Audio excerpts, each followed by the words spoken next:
Welcome to GearCheckGames. This is part 6 of our commentary for Metroid Prime. Last time we defeated the Sheegoth boss after collecting the space jump boots back in the Talon Overworld and subsequently obtained the Wave Beam. Oh no. Which we are going to use to continue exploring Phendrana Drifts. In fact, I think this entire episode takes place in Phendrana Drifts. Nice. For a nice change of pace. No backtracking required. Mm-hmm. It's time for except for this part. Well, yeah, this is for a freeze. the upgrades that we've gotten. So of note, something we haven't explained yet. Just like with the missile shields on doors, certain door colors will only be able to be opened by their corresponding beam. So that purple door up here that we couldn't get through previously, we can now get through now that we have the purple beam. Yay! Right. Although that does get to be kind of frustrating when you're going back through the game. Oh, yeah. And I kind of wish that they had treated... I kind of wish that all doors were the same and they just had, like, blast shields on them that corresponded to your different beams that are, like, destroyed after you shoot them the first time.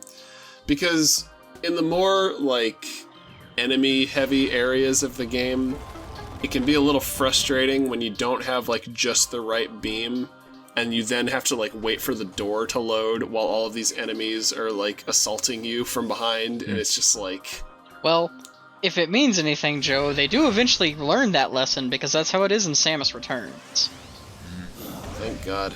You know what kills me about that stalactite? Oh, that's your ice shriek bats, by the way. Ice shriek bats. When those things die, they never respawn as ice shriek bats, just normal shriek bats. And the there is original another version. species just extinct now.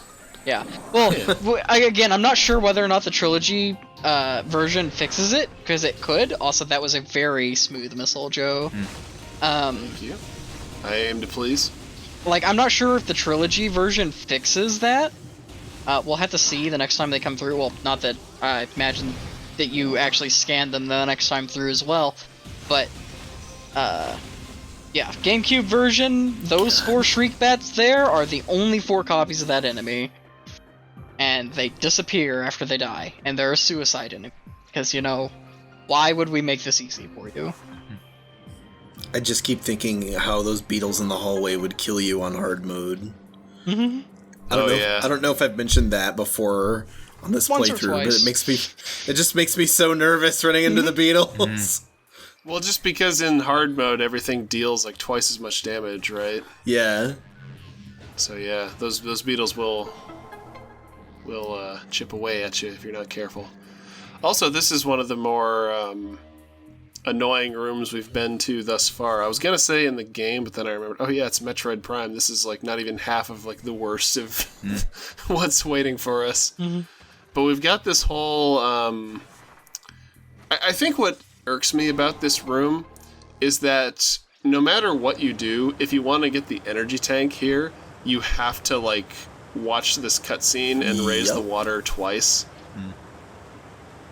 Because you just don't have enough time, at least like from a casual perspective, to go over here, go in that little morph ball tunnel there, and get the Oh no. Oh. Well, 3 times. see, I'm now remembering why this was so why I have so many negative memories of this room, because that actually was not the second attempt on which I got the energy tank. I'm pretty sure I fell down like 3 times before it actually worked. Yeah, that is a little bit of an awkward jump with that over lip. So, like, I like that the little phase bats didn't hit you. It was just like the awkward angle of the jump. Yeah, just hit my head on the ceiling. But thanks to the power of editing, we only have to watch it once. That's so right. You're welcome. Can you imagine how many times she conks her head on doors and Ow. Ow. Well, I wonder what the inside of that helmet is like. I imagine If she it's, has like, some sort of comfortable. like impact bracer. Yeah, some like foam or something. Yeah. she just constantly walks around with a mouth guard, so anytime someone radios her, she has to like stop, take it out, and be like, alright, now you can talk. So, I do like this is the first time that you've actually like been in combat with a, you know, another pirate since the frigate, and it's a not trivial enemy, because those guys do a lot of damage if you let them hit you. Yeah, there's a reason I'm going to have the wave beam primed pretty much at all times when I'm going through this pirate base here, because being able to immobilize the pirates massively improves like the pace of this section, because you can actually hit them. Well, okay, hitting them isn't a problem. The problem is that like pirates will, as we mentioned, they're like the most aggressive and also like the most probably the most dangerous enemies we've yet faced, because like they attack you en masse and they're really like in your face, especially those ones that can like turn invisible and then have to like come right up to you and like melee you. You're gonna want to stop them before they get too close and just kind of keep them in your little wave beam like paralysis radius. One thing that I do also want to say, God, like, what am I saying? it's some definitely good design where, like, they teased you with the pirates, you know, being a relatively large threat in a somewhat safe way in the tutorial with you have a lot of health. They are, a little bit weaker there because those pirates were, like, starved and weak when they were on the frigate. But now, like... Yeah, they had, like, their legs broken, so they couldn't even chase you. Yeah, but now, like, these have, like, they see you as a threat, they know you're a threat, and they're going to commit to try to kill you. So, have we talked about, like, the properties of the wave beam yet? How it can, like, it can destroy electric enemies, and how it can stun biological enemies, mostly the pirates. Yeah, as far as, like, biological versus, like, mechanized enemies, like Trey said, it is a stun weapon for your, like, biological enemies, but for mechanized ones, it can cause them to, like, malfunction. For instance, back there, when I blew up the security turret with the wave beam, after it was incapacitated, it started like firing a bunch. And I think if there are enemies present, you can actually take advantage of that to like deal some extra damage. Although it's more of like a fun little Easter egg, because chances are by the time you're able to tackle the security turrets in this game, you've probably taken out all the enemies in the room anyway. So now, if you're looking for logbook completion, don't skip over this room, because say probably about a quarter of the pirate lore in the game is in this room. I'm pretty sure this is where the morph ball log is, which you're not reading them, so we probably won't see it. So I'll explain it here. As I mentioned previously, as if we haven't explained it enough at times on this channel already. Yeah, the pirates were trying to replicate, Samus's technology, including the morph ball, and they eventually gave up on that because they were killing their own people, because it's basically just some really intense yoga if you don't have the, like, turn yourself into energy that Samus does. Is that what she does? Is that canon? Well, I mean, if you look inside the ball in this game, there's, like, little cracks in it where you can see what's inside. I figured it was one of those, like... one of those things in video games where it's just like, we don't want to, like, make another model for this. We're not getting into like that. Sonic turning into a ball in, like, Sonic Adventure 2 or whatever. Well, but that was, like, cool and stylized. This is just, Wasn't something you have to in Sonic Adventure 1 or something, you could still, like, see his body or whatever? Or was it the other way around? Like, when you jump towards the start and not when you spin dash. I think towards the start and the end of the animation, they actually draw it before he just starts spinning too fast that he just looks like a ball. I'm gonna make a meme later. I'll have to look it up, Joe, but not Joe, Dan. But I am relatively sure it's canonized somewhere, kind of like a throwaway, like, this, turns her into energy to make her compact. Somewhere, but I'm not exactly sure where, and I can't I always recall. love that door. Now I know what a Pokeball feels like. I have a strange affinity for, like, doors that are on, like, floors and ceilings. It's just so, I like, don't. In this weird. game, they're annoying as hell. Right. It's definitely one of those things. It just feels cool, like, going through a door and, like, climbing up into the ceiling, or, like, going down through the floor or something. But in this game, I was complaining about the color-coded doors not going away. Part of the problem is that a lot of the color-coded doors are also on ceilings or floors, so they're harder to aim at. Especially in the GameCube version. Yeah, where But I don't know if we've explained yet how the GameCube version actually controls, but have. like in that version, yeah. we spent Well, the I guess to majority of reiterate- the first episode talking about that. Okay. Dunking on my god tier GameCube version. God.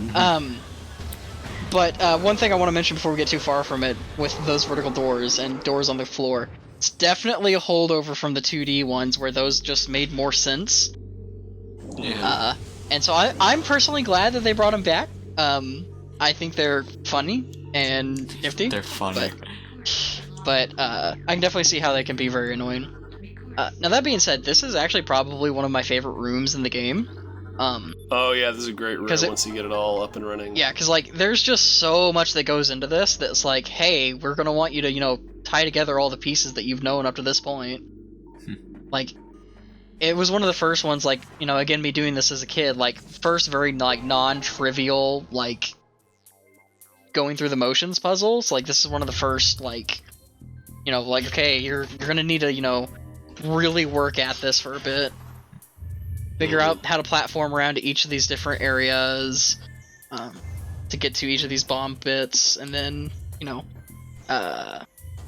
we'll see here in a moment where there's a bunch of different little shieldings that appear, and it's really good design in my opinion. So I would, Well, there's a lot of puzzles in the Prime games where you like you slowly kind of like activate a mechanism by exploring the room and finding all the little nodes you have to interact with. My main takeaway from this room is I just love like once you finish the puzzle and you see what this machine actually does. It's just really spectacular and kind of a cool like world building and continuity thing between this and the rest of the series. There is also the bit Because the room we're in here is actually a planetarium.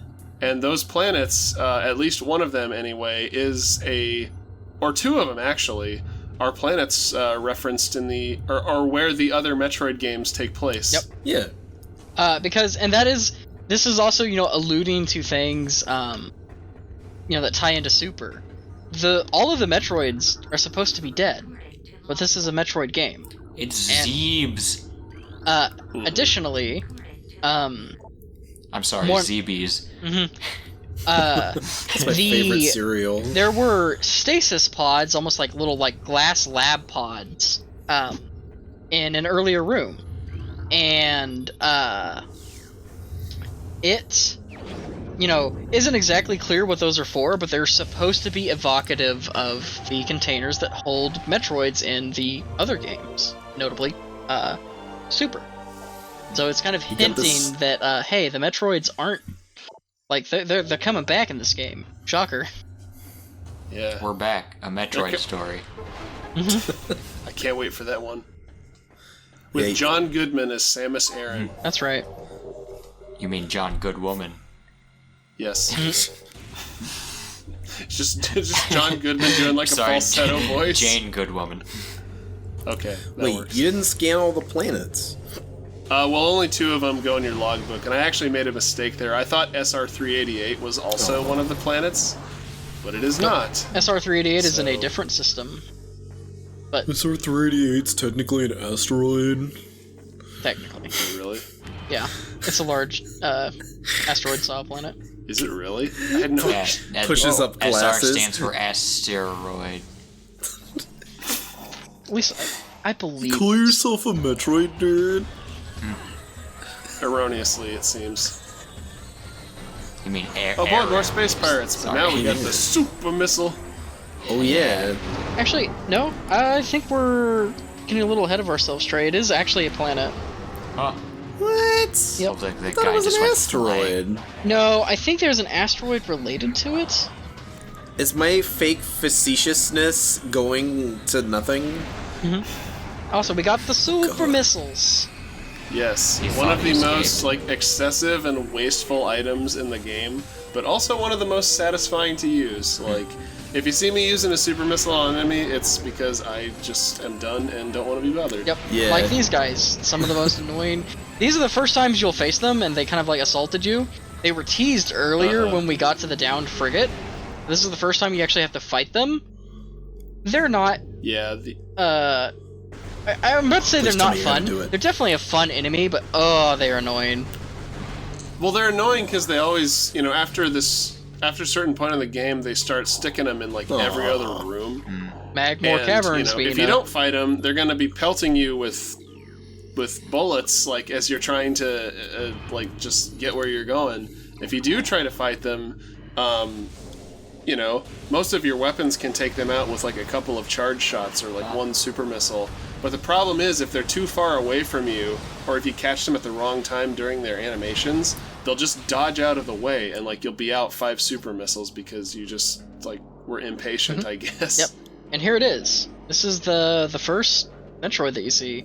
So, kind of explain some of what's going on here. Metroid is in captivity. The pirates have always been wanting to weaponize and clone, well, not necessarily clone, but breed the Metroids, who are a very, very destructive race of creatures.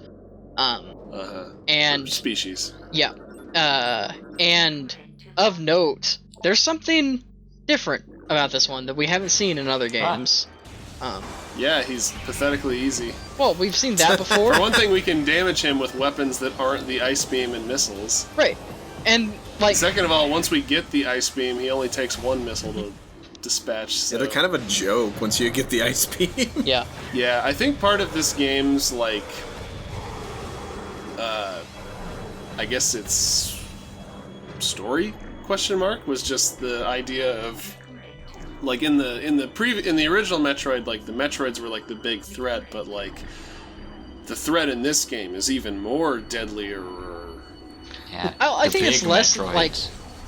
I think it's less of it's deadlier and more of just, like, this is what happens whenever, like, you try to start mess with things that you don't understand. I guess there's nobody ever showed the Space Pirates Jurassic Park. Pretty much. That's what happens when you do drugs, kids. Right. Because... Don't do drugs or you'll go to hell before you die. Because, like, both... You smoke Phazon. The Metroids, and we've been, saying its name here to try and avoid, like, too many spoilers, but Phazon is another, like, critical thing that the Space Pirates are messing with that they don't really understand, but are trying to weaponize anyways because they're just, a very militaristic species. Yeah. They combined the We'll get one over two, on and that's that. what's different about these Metroids, and, like, they figured out, hey, we can cause Metroids to, clone themselves with this? Nifty! We've always wanted to be able to clone Metroids, and, Oh, is that why they're interested in the Phazon? Yep. Because it causes the Metroids to, like, reproduce asexually? Yep. It causes them to reproduce, and Really? it makes them Oh, more God. feral. So, That makes a lot of sense. I had no idea. Yep. Because late in the game, there's a Oh. particularly annoying variety of Metroid we'll encounter called the Fission Metroid. That does just that. Like, if you take too long to kill it, it'll just split into another Metroid. yep. That was one of their So, biggest yeah, they're, breakthroughs. And you can only They're- defeat the fission Metroids with their corresponding beam color. Yep. Or, you could just waste all your power bombs. That's what I like to do. Yep. So, like, I don't think that they initially, like, thought that Phazon was going to make them reproduce, but it was one of those things where it's just like, so Phazon makes everything more aggressive and stronger. Well, let's put this into this, like, already, like, extremely strong creature that we know of. As a wise Bob Ross once said, it was a happy little accident. Like Pretty the much. pirates had like an energy tank in a tank. Like it was like they put like a baseball in a zoo exhibit or something. Whoa. It's like, too bad, Samus, you'll never get past this glass. That's Okay, what here's they the need to nuts. do. Don't use glass as an obstacle for Samus. Just use thin paths that can only be traversed via morph ball. Rather than morph ball-sized tubes. It stopped me in my tracks for a while. I have a small beef with the room that you went through earlier. The Two Towers room that introduced the jetpack pirates. Yeah. You did not stand between the towers and shoot infinite power beams between the two doors. Oh yeah. Yeah. Another fun Metroid Prime tradition. Yes. Always have to do that when you get there. As silly as that is, I do wish that they had maybe, like, put one of the doors on, like, the upper level of that room, Because whenever I go in there and I have to fight the enemies, I always get confused about which door I came in through. Yeah. And I know you can tell using the map, but it's like... It is rather annoying. Just the map? Also, I just want to look at what my eyes are seeing. so that reminds me, so we've talked a lot about, like, matching beam colors and maps and doors and whatnot. So unfortunately, one of the things that makes Metroid Prime 1 just a little bit harder to navigate in is, like, one, the doors don't just revert to normal doors after you open them the first time, and two, you can't tell the different doors apart on the map. And, like, the overworld map, you can on your little mini-map here. Actually, I'm trying to think, was that something that was backported in the Trilogy version? Because I don't remember the mini-map having the door beam colors either. But I could be I don't wrong remember there, myself. because I don't really, I don't ever I'm- use the mini-map. I feel like I remember the mini-map having different colored doors. Okay, well, I know that... I think Prime 2 changed it or like updated it in some way that made it more clear. Well, the but, thing that Prime 2 did is it made it to where whenever you pause and bring up the big map, it shows them there. Because I am 90% sure that it didn't do that for the original Prime. See, I thought the thing Prime 2 did was when you pause and pull up the big map, you get instantly confused. Well, I mean that too. There's Because the levels in that game are just like ridiculously complicated. I will have to check, but I'm unless I'm just misremembering because it's been a while since I played the Prime games, specifically Prime 1.